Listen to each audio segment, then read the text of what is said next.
A noite de terça-feira marcou o reencontro da Ponte com a torcida 25 dias após o título estadual.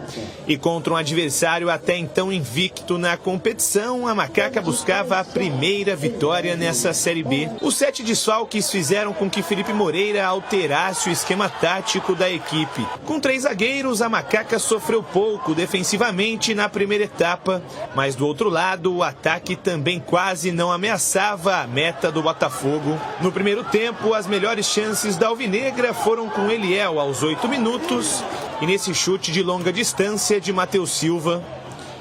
Jogando no campo de defesa, os visitantes só assustaram a meta defendida por Kaique França nessa cobrança de escanteio. Na volta do intervalo, Felipe Moreira colocou Jean Carlos no lugar de Fábio Sanches, mas o lateral esquerdo acabou se lesionando com apenas 5 minutos de partida, dando lugar a Mailton. Motorzinho da Alvinegra em campo, Eliel colocou na frente do defensor, foi derrubado e o árbitro assinalou pênalti. O VAR entrou em ação e Marielson Alves Silva corrigiu o lance, dando falta para Macaca e cartão vermelho para Márcio. E se na primeira chance Mailton parou na barreira, na segunda o camisa 2 mandou uma bomba de fora da área e abriu o placar para a Ponte no Moisés Lucarelli.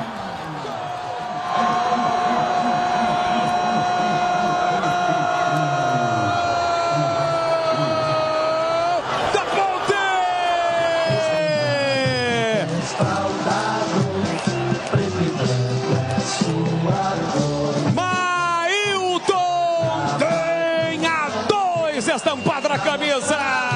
9 minutos depois, a tensão, que ainda pairava no Majestoso, deu lugar ao alívio.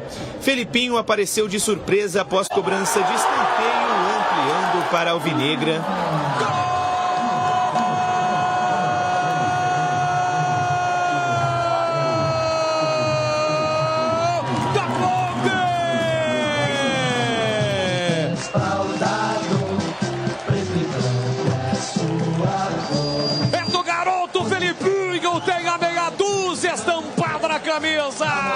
Ele merecia, ele buscava. Apesar da desvantagem numérica, o Botafogo tentava diminuir no Majestoso, mas do outro lado as chances também apareciam. Eliel por cobertura e Pablo Diego em contra-ataque por pouco não aumentaram a vantagem da Macaca.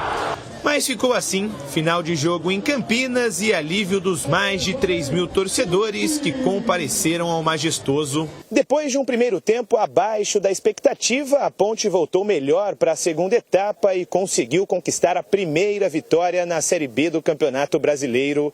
Resultado que deixa a Macaca numa situação mais confortável na tabela e dá ainda mais empolgação para o duelo contra o Ceará. No próximo domingo, também aqui no Moisés Lucarelli. Evoluindo mais, então tem que ser esse caminho. E o ambiente, ele fica talvez pela derrota, alguma coisa ali, né? Mas você, no dia a dia, no trabalho, estava todo mundo alegre, todo mundo muito confiante no trabalho. Os jogadores aceitaram muito bem, né, a forma da gente jogar, da gente de trabalhar, nos abraçaram, nos entenderam bem, e aí você vê o resultado, essa evolução no campo que a gente tem que manter. Vamos lá, Boris, você que narrou brilhantemente pela Rádio Bandeirantes, grande repercussão. Aí o time da Macaca vai fazer o primeiro gol, hein, Boris? E o Mailton aparece aqui embaixo da imagem, perto do GC ali, os donos da bola. Olha ali, ó, só na espreita. A bola vai ser tocada ali no meio, uma dividida. Cássio Gabriel briga também o Arthur. E a bola sobra para o Mailton, tira um baixo. Sabe que teve um desvio, né? E aí matou o goleiro e a bola quicou ainda. A batida foi sensacional, né? Ela teve um desvio ali. Mas entrou bem o tal do Mailson, hein, Boris? Mailton, né? Bateu bem demais com o pé direito. O Mailton, você vê, o futebol, às vezes, né? Ou quase sempre, os caminhos do futebol não são retos. O Mailton só entrou porque o Jean Carlos, infelizmente, se machucou gravemente. Né? Não tem ainda o diagnóstico da imagem. Mas, pelo jeitão da coisa, o Jean Carlos, que já passou por 2 cirurgias de ligamento cruzado, quando ele estava no sub-20 da Ponte Preta, pelo jeitão vai passar de novo por cirurgia. 5 minutos. E aí não tinha outro lateral esquerdo no banco. Teve que colocar, improvisar, né? Entrou um Mailton na lateral esquerda. Então, uma fatalidade de um e a glória de outro, né? Mas aí a gente também não pode tirar o mérito do Felipe Moreira. Sabe por quê ou não? Porque ele tinha o Arthur em campo. Então, ao invés de ele colocar o Mailton deslocado aqui pro lado esquerdo, ele poderia colocar um zagueiro, que ele tinha 2 no banco, né, Bode? Ou um jogador liberado. Tinha 2 no banco, 2 zagueiros. Então ele coloca se ele não quer mudar o esquema, né? Ah, sim. Não quero mudar o esquema. Coloca um zagueiro e traz o Arthur novamente pro lado esquerdo. Não. Ele falou, não, vou manter o Arthur ali. E o Arthur, ele tem uma saída por dentro ali que é impressionante, né? Inclusive teve até um chute de fora da área do próprio Arthur, jogando já como zagueiro. Né? E ele chegando ali, olha lá. E ele tá na jogada. Exatamente. Por isso que então, pensou o Felipe Moreira. Ele não estaria ali se estivesse jogando com 2 zagueiros. Não. Nem como lateral. Ele só estava ali porque a Ponte estava com 3 zagueiros e manteve o esquema do Felipe Moreira até o final. E uma pancada, veja, realmente... Pegou bem demais a bola. Pegou bem demais, pegou cheio, pegou justo. Esse foi o primeiro gol, Mailton. E a Ponte vai fazer o segundo gol. Mais uma vez aí o gol do Mailton. E vamos então para o segundo gol da Macaca. Gol do Filipinho. Jogada do Eliel, ó, lá pela direita. Leva a marcação, dá meia-lua e ganha escanteio. Eliel saiu ovacionado, né? A torcida aplaudiu. Olha lá. E você vê, Batista, você vê como é que é. Não, foi um golaço, né? A batida também foi muito boa. Agora você vê como é que é engraçado, né? O Boris está aqui, nós estávamos juntos na transmissão ontem. Primeiro tempo, ele é amarrado na marcação, né, Boris?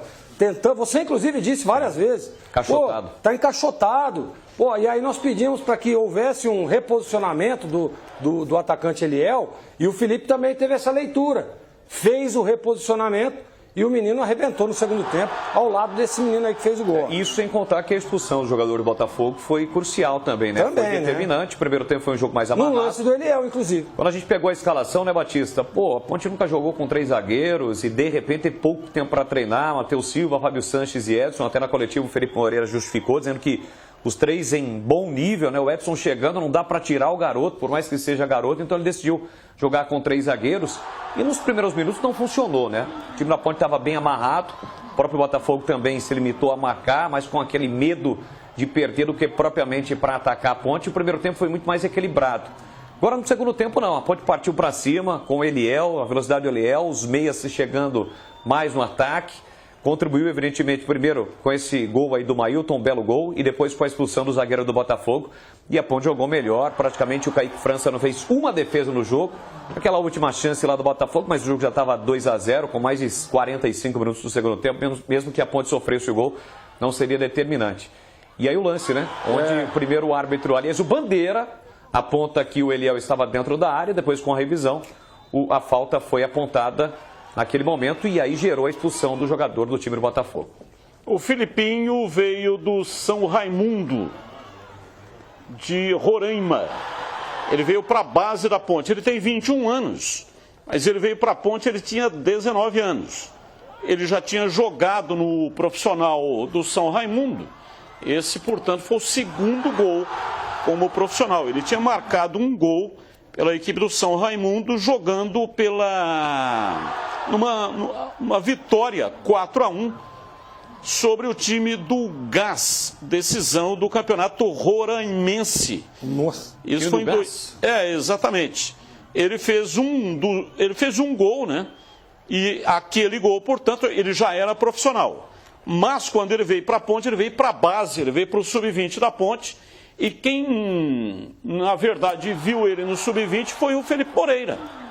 Felipe Moreira era técnico do sub-23 e puxou ele do sub-20 para o sub-23 e foi naquela excursão lá em Portugal. E ele falou isso na coletiva, e com um ano trabalhando, Felipe Moreira e o Felipinho trabalhou com o Felipe Moreira, conhecia o jogador. Quem deu a primeira oportunidade foi o Hélio, naquele jogo lá em Leme. Aliás, quando ele entra, eu não me recordo se ele havia entrado em outros jogos, mas enfim, naquele jogo como titular, ele atuava com a camisa 6, né? E até a gente dizia o seguinte, mas será que é um lateral esquerdo? Enfim, mas não, ele entrou ali no meio, porque o Arthur joga com a 15, entrou ali no meio e é um jogador que hoje não dá mais para tirar do Ele é meia de formação. Segundo volante, mas joga também na lateral esquerda, é canhoto nato. E quem falou primeiro do Filipinho aqui? Foi o senhor. CB. Não, eu tenho que assumir. Foi o senhor que falou, exatamente. Agora, o Batista, esse menino aí, o Boris tocou num assunto aqui, que é uma discussão mais pra frente. Mas aí, quando eu falei, ninguém sabia da existência do Filipinho, correto? Verdade. Correto. E o que eu falei?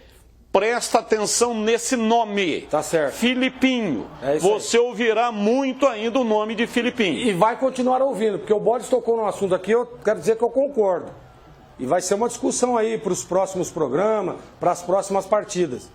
Tem aí, a Ponte ainda tem Léo Naldi, Ramon Carvalho, para voltar no setor aí. Depois tem Matheus Jesus, olha só para você ver. Então, Felipe Moreira vai ter que arrumar um jeito. Esse menino não pode sair do time. O que corre esse menino? Colocação, senso de cobertura, recomposição, transição. Jogador, olha, indiscutível esse menino. Gostei demais.